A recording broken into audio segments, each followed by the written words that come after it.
This presentation, titled 7 Ways to Nurture a High-Performing Internal Audit Team, comes to us from Karen Rawson. Karen is the Vice President of the Exemplar Group, specializing in implementing quality and information security management systems in the information and communication technology industry and beyond. With more than 10 years of experience training auditors using ICT, and as a key developer for the ICT industry virtual instructor-led training courses, she has both the knowledge and the experience needed in training auditors about how to implement effective audits using ICT. Karen is a TIA Fellow, a certified TL9000 expert, a key developer of the sanctioned TL9000 training course, and a supervisory master trainer. As a past member of the TIA Quest Forum Leadership Council, she has been a multi-year recipient of the COO CEO Award. And with that, take it away, Karen. Okay, thanks, Mike. I'm delighted to get a chance to speak at the forum again this year. This year, we're going to talk about nurturing high-performing internal audit teams, because I know that a lot of the times audits don't get the credit that they really are worth. When you think about the business risks that an internal audit program ought to be able to help an organization overcome, we find in internal audits process errors that otherwise would go undetected, would otherwise be allowed to exist if somebody didn't point them out and make a change. But for every one of those undetected process errors that we don't catch, someone is going to have to develop a workaround. Oh, gee, it didn't come to me the way I expected. Let me do a little bit of catch up to make this input to my process work properly. And that means there's lost productivity if process errors go undetected. Well, the lost productivity is probably not actually catching all of the problems. There would be, if they're not fixing the process errors, there may be errors that are getting out further and causing dissatisfied customers, all because nobody found the upstream undetected process error. And that ultimately, unfortunately, can lead to lost business. So when internal audits become for a company something like just a ho-hum exercise, like, oh yeah, same people asking the same questions to the same people year in and year out, it's almost like a check the box exercise. I remember hearing one woman talk about, she was a supplier auditor, and she said that her customers, her suppliers that she was supposed to audit, one of them said, well, why don't you just save yourself a trip and send us a survey? We'll just fill it out for you. Because her audits had become so predictable that there really wasn't any audit purpose to go on site and actually examine the physical environment and talk to the people face to face. We don't want audits to turn out that way. And unfortunately, that can happen when the audit team or the auditors themselves are not nurtured by the business. When the audit team doesn't function as a team, but just as individuals doing the same work year in and year out. And we have challenges like getting the right people committed to perform audits. I remember back in the late 80s when internal audits and ISO 9001 first began to come about, it was something that people were kind of a little bit afraid to get caught up in, but also saw as a chance to get ahead in their career, to learn some additional skills. And certainly we wanted some of the most knowledgeable people in the business to participate on those teams, getting so that when we learned how to audit, very high standards were set. We were seen as the eyes and ears of management. We should not go easy on people just because, oh, well, I understand their circumstances. This is something we have to live with. It was from the start, way back when, getting the right people on the team and having them set and reach high standards for their audits were much more natural for the teams to do. And I think that over the years of ISO 9001 and other management system standards becoming kind of ho-hum, it's kind of reduced in many cases to the least common denominator. Let's just be sure we check all those things we're supposed to check. And that results from one of the challenges to getting better as an auditor is if you're not getting any feedback. You'd like to be getting feedback from management, how valuable was this audit to you? How, what could I do better next time? How can our team function more effectively to support the business? The certification body auditor who looks at your internal audit program, are they actually giving feedback, or are they simply saying, yeah, I see some audit reports filed, I see you've got a schedule. How much does the certification body actually actually give feedback, and how much does that get translated to the individuals doing audits? And also auditees themselves, the people who are interviewed, are typically not asked for any feedback on how the audit struck them. Were they able to get their point across? Did it add any value to what they were doing or how they saw the situation? So that's a challenge if auditors aren't getting feedback. And finally, once an audit program is existing and maybe it's been managed by the same person or group for years and years, there's just really not any expectation of anything better than what's been happening lately.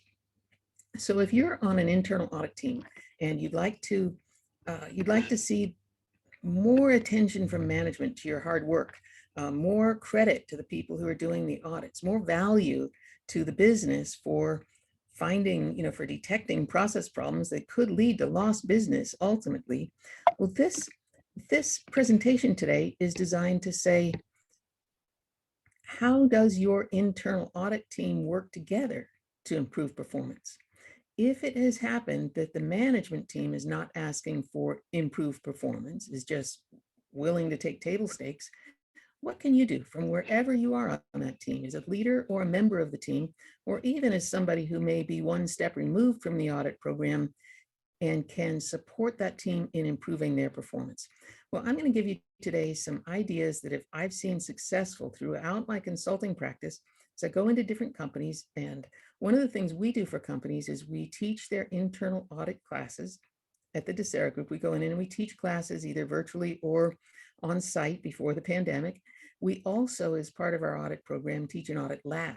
So they'll go through the audit training, basic training, and then we match them up either with experienced auditors or just as a team themselves with supervision from the instructor, such as myself, and have them conduct an audit right before our eyes. And one of the things that we'll often be asked to do as well, instead of just training internal auditors, is we'll go in and perform a round of audits for a company as a way to beef up their audit program. What are the experts finding that our own internal auditors may be glossing over? So those are some ways that the Desera Group supports companies in getting better at their internal audits. And so today I'm bringing you practices that I've seen in some of the best functioning companies with their internal audit programs. These are things that you should be able to take and use right off the bat. One at a time, pick a few of these that'll work for you and implement them in your own company. When I audit an internal audit program, I think of the audit process as one of the business processes it's required for and essential to the business. And as a business process, it should be monitored and improved in some way or measured if possible. So when I ask companies or I ask an internal audit program leader how they're monitoring their audit process, I'll get things like, well, we have an audit schedule. We want to complete it on time. Or we look at how many non-conformances are found or how many repeat findings we find. And those have to do with what is the underlying quality of the system that's being audited. And actually the number of non-conformances found and the repeat findings can be manipulated, by how you group the information that you find, which clauses you may cite something against to make it look or not look like a repeat finding of the same thing. So that type of monitoring, other than looking at on-time completion, looking at findings and repeat findings can be kind of a squishy way to audit the process itself. Companies that I see doing a better job of auditing, of monitoring and improving their performance do things like this. They actually seek feedback from the recipients of the audit reports. Show me the things that were most meaningful. How could I make this more meaningful to you? Are there areas that you wish we'd emphasize more? The auditees should be able to give feedback. Did they get a fair shake? Were there things that maybe we didn't ask about or should have asked about? The internal auditors themselves can be giving feedback about how the audit process is working, about their peers and their performance. I think one objective measure that I've seen some companies use is how is the participation in the audit team? Not just has every function given up a volunteer, but do we have a mix of levels of within the company of different functional measures? Like, do we have a mix of some directors, maybe a plant manager does an audit once in a while, maybe maybe key managers get out there, and then all the way down to the individual contributor level. I think having a map of who's participating in our audits can show the leadership team of the business as well as of the audit program, are we getting a balanced view of what we're doing by getting when we audit, by getting diverse opinions, diverse perspectives on the different audits. And then finally, we should be monitoring whether we're offering continuing education opportunities and what feedback are we getting from those? Are people participating in the continuing education? So those would be some things that I've seen companies do to monitor their audit process and see, are there ways we could actually improve? And what those have resulted in is my list of 7 ways to nurture a high-performing team. And these slides are just really straightforward items that you should be able to use right off the bat. So first of all, when you're building your internal audit team or adding new members to the internal audit team, they really deserve formal training. I think that the follow this qualified auditor around for a while and pick up on what they do is a disservice to anyone that you're bringing into an audit program. I think that rather than just watch what I do, it's important for new internal auditors to receive training in the standards that they're going to audit, as well as in the practice of auditing. How do you plan, execute, report, and close an audit? They deserve that basic training, so it's not just picking up on the good, the bad, and the ugly of whoever's monitoring them. But once they've had that training, then they deserve the opportunity to practice with a qualified mentor. When I go into companies and train their internal auditors, and it's a brand new crop of auditors, to me, that's like putting a bunch of kids through driver training school and saying, okay, take to the streets. They really need some time behind the wheel with someone monitoring them and pointing out those things, reinforcing things that they learned in class, as well as the way we do things around here with respect to what's our reporting process and other kinds of methods like that.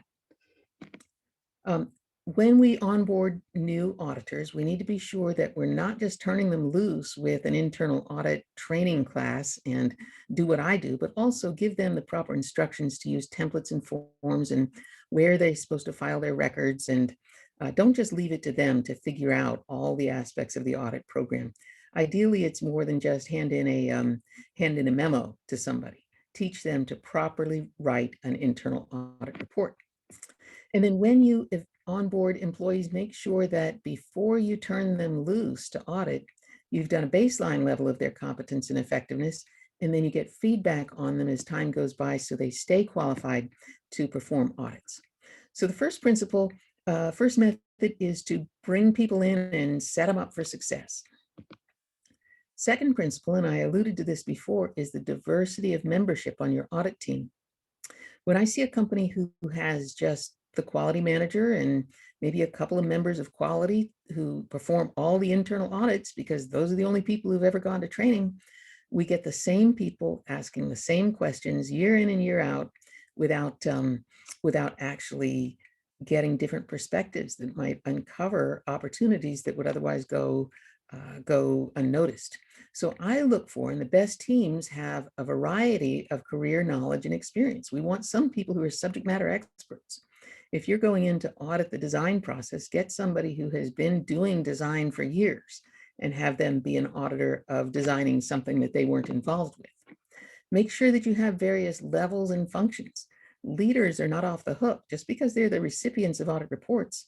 Wouldn't it be nice to have a production manager who's seen problems coming in from the order entry department, bollocksing things up for them, or the scheduling department, or whoever, be able to participate in the audit and see where problems are actually coming from.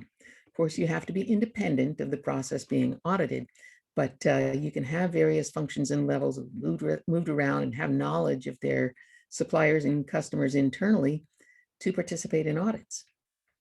And then you want to be sure that in your diversity of membership, you have people who can both see the detail, those people who aren't just going to gloss over little things, but also people are able to see the big picture. So you want diversity, not everybody who's focused on one thing or the other. And that you may have some people in the team who are great with analyzing data, but aren't so great with interviewing people or communicating results. Not everybody has to have the same skills. Just be sure you cover all the skills and allow people to work together and play to their strengths, not to mention being able to pick up some new skills from their co-team members. Okay, so we had onboarding, we had diversity. Another way that I've seen companies really nurture a high performance team is to make sure that the audit team is getting useful feedback. If they're simply monitoring themselves and saying, did we do our audits on time? Did we log all the nonconformances and close those out on time? More useful feedback comes from using mentor auditors. For example, those people who maybe have audited for years and don't want to do so many audits anymore, but we don't want to lose their knowledge. Engage them in bringing along the newer members of the auditor team. Those people can critique audit plans before an audit. They can review findings and reports after the audit. But not only that, not just using your mentor auditors, but using members of the team. Using the audit program manager is obviously where those things typically come from, but peer-to-peer audits of findings and audit plans can really help auditors improve their skills before, during, and after an audit. And then finally, if you get feedback from the audited group, from management, and from other auditors, objective feedback that's not just that includes some detail rather than just a numerical score. That kind of feedback on, was this valuable to you and how could we do a better job, is one of the ways that we can nurture a high-performing team. Whenever I talk about basically customer satisfaction surveys for your internal audit customers, that's something that I hear a lot of companies have never done, have never thought of. It's just kind of like, well, I provide you this service, we're all on the same team. I'm sure you'd let me know if something were wrong. No, go ahead and ask them and get that feedback into the team in ways that people can take action on. So we had onboarding, we have feedback, we had the diversity of membership, and now we'll move on to the fourth way, which is allocating resources. Now, I've been in the role of being a quality manager who's responsible for internal audits. I've seen other managers in that role, and it's a matter of going out and trying to get people to sign up to be a volunteer auditor with me. I've seen other companies where they require every department in the plant, or for example, to pony up an auditor to go to training. Well, the thing is that if it's just seen as a volunteer activity that the internal auditors themselves have to carve time out of their already busy lives to do, it's kind of hard to get people to come on board and be willing to perform a significant number of audits so that they can actually build their skill. So it's important when you're planning for quality, which is required in clause 6 of ISO 9001, when you're planning to achieve your objectives, you make sure that you budget the time and money during the financial planning cycle to do any training, the time it takes for auditors to do the audit planning and performance, as well as those follow-up meetings and development time, any travel time they may have if they're visiting different plants. There may be budgeting for ICT tools, cameras or pads, iPads, whatever that they may need to do remote auditing that may become more and more common now that we've proven that out over the last year.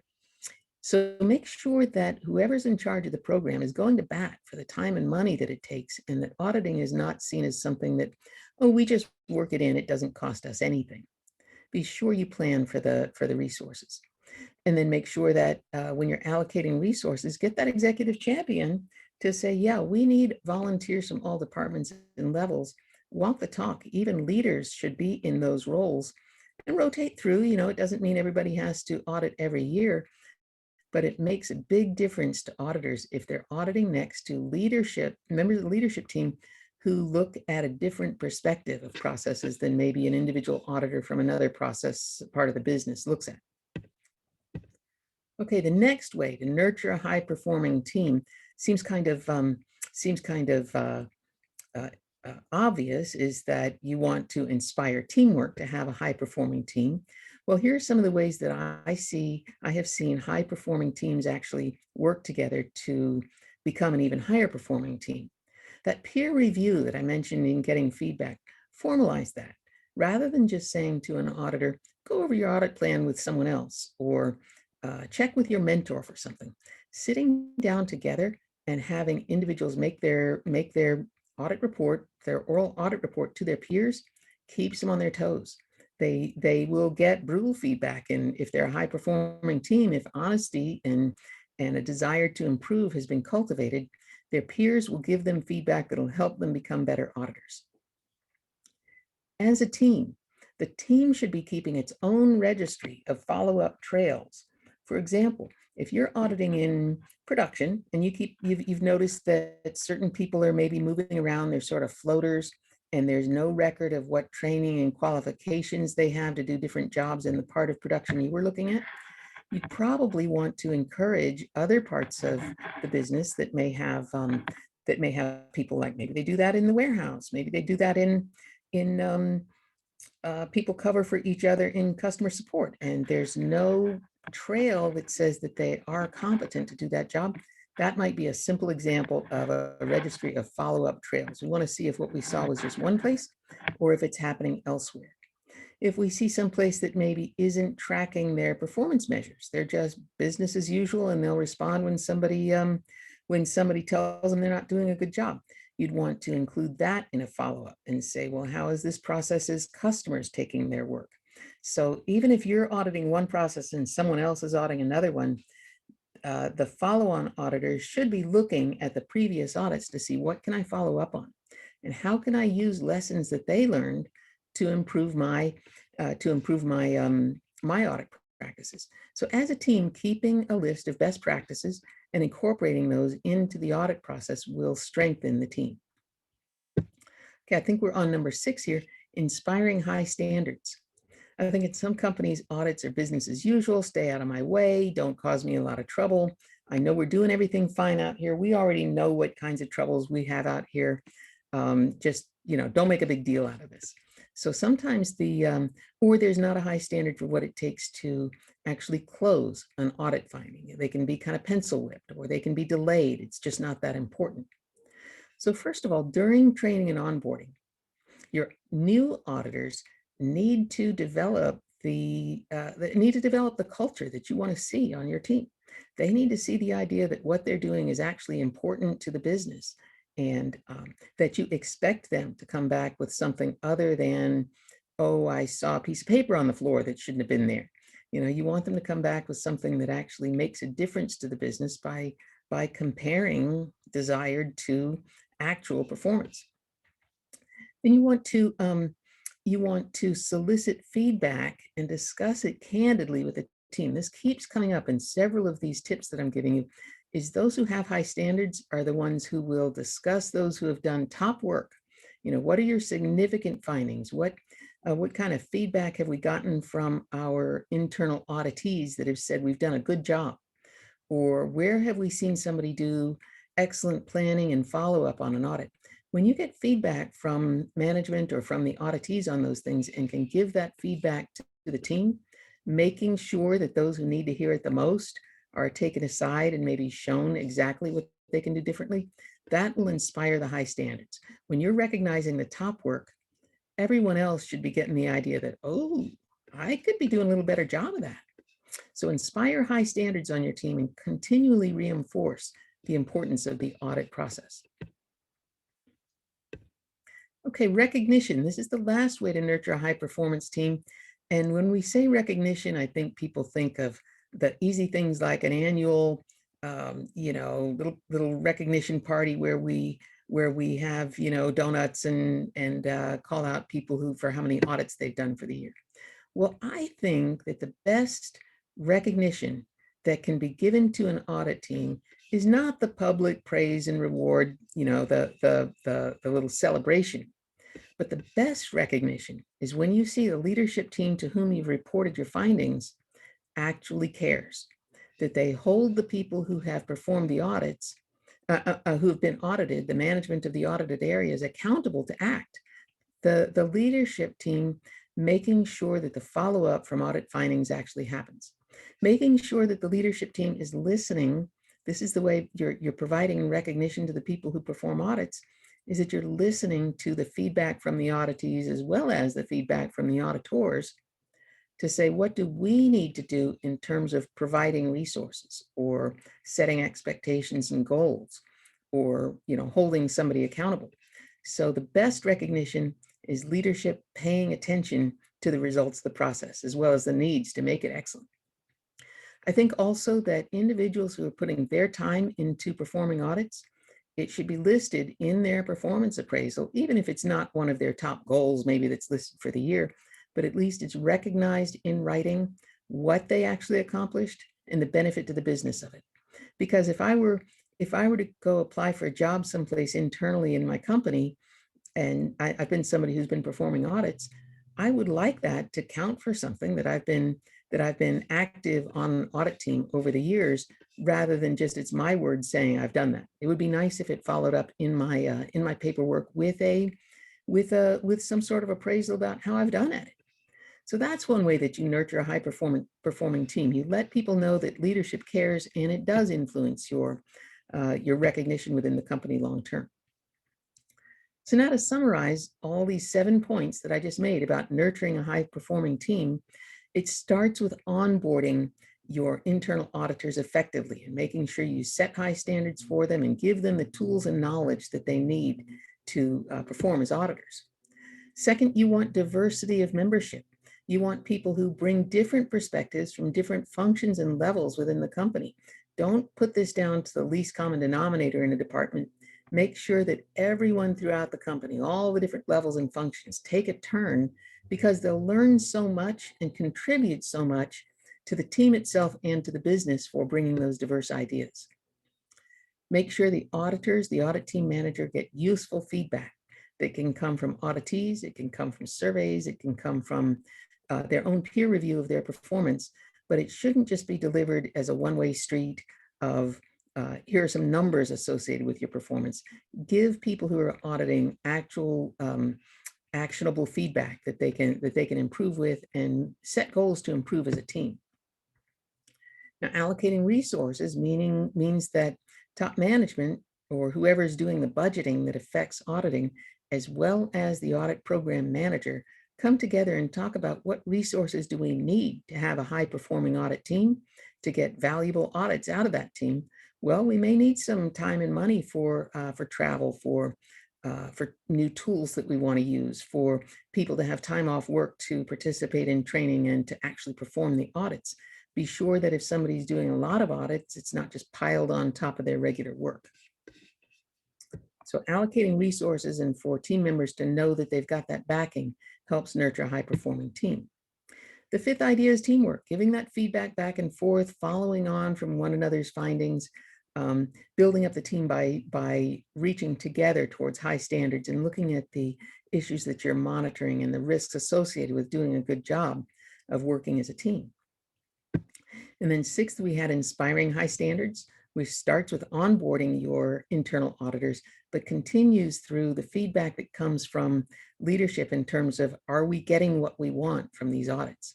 Giving them feedback on whether they're meeting those standards will help inspire the high standards. And finally, recognition, making sure that leadership is listening to the outcome of audits, as well as acknowledging the work that auditors have put into the audit program throughout the course of the year. And I just made those into an acronym for auditor, because if you'll do those seven, if you'll pick any parts of those ways of nurturing a high-performing team, I hope that over the next year of applying those, you will come up with an internal audit team that really brings business value. It's literally true that you can succeed best and quickest by helping others succeed. When you think of auditing as a service to the business, to help the business succeed and to help individual managers and individual contributors perform better at what they do by having issues surface that the business needs to focus on, you will be doing your part as a team member in helping the business to succeed overall, which will in turn help you to succeed because you've learned and contributed to the business. So I hope that you can use those 7 ideas to improve your audit program over the year. If you have any questions for me, you can, I believe, enter them through the portal that that's included with the online webinar. But you can also contact me directly. Here's my contact information again. I'd love to hear from you. I welcome your phone calls. That's a cell. You can text me in advance if you're more comfortable. but also just what we do. I mentioned this at the beginning. We offer internal auditor training, which we can do on site, typically 3 days. We'll occasionally offer a public class if I begin to see onesie twosies from different places who'd like to come. We also do virtual instructor-led training, which we can do. I just did one last week for I'm doing one this week, sorry, across time zones. And then if you have it done for your company, it's one way. If you've got one person here, one person there, we can do that so they don't have to travel. We can do a virtual instructor-led training, so it's not just watch this video module. We actually do exercises and cause you to plan an audit during class and actually go out and perform that audit during class so that you get that experience and the feedback that I've said are so important. We also, as I mentioned early on, companies outsource their audits to Disera. Some will outsource an entire audit, going everything from management down to shipment and aftermarket service and change management and design and so forth. But some companies will say, it's hard for us to audit our internal audit program. It's hard for us to audit our top managers. It's hard for us to audit our design function or our field service function, or something that maybe they've found is harder because they don't have the skills on their audit team. We'll come in and do those audits for them. We can also do audits where we share responsibilities so that your trained auditors are learning from outsiders who are taking a broader perspective, who are looking at things that maybe haven't been considered internally. So sharing that responsibility internally helps your internal auditors grow. And at Disera, we do on-site audits, remote audits, and blended ones. We've had people for COVID sitting down the street at a hotel doing a lot of their questions, but then coming on site for certain portions of the day. And we've done fully remote audits with cameras going around and looking under benches and behind machinery and so forth. So we're very flexible to work with you for either your training or outsourcing your audits. And we do these kinds of webinars so that you can be introduced to us at the Disera group, and hopefully we can be of help to you. If you join our mailing list, you'll be made aware of upcoming webinars like this one that we frequently offer for no charge to clients and potential clients. So I'd like to thank you for watching this webinar today and remind you that you can purchase your CPD certificate through the webinar. And with that, I'll hand it back to Mike. Thank you, Karen Rawson, for that look at high-performing internal audit teams. And that concludes this presentation.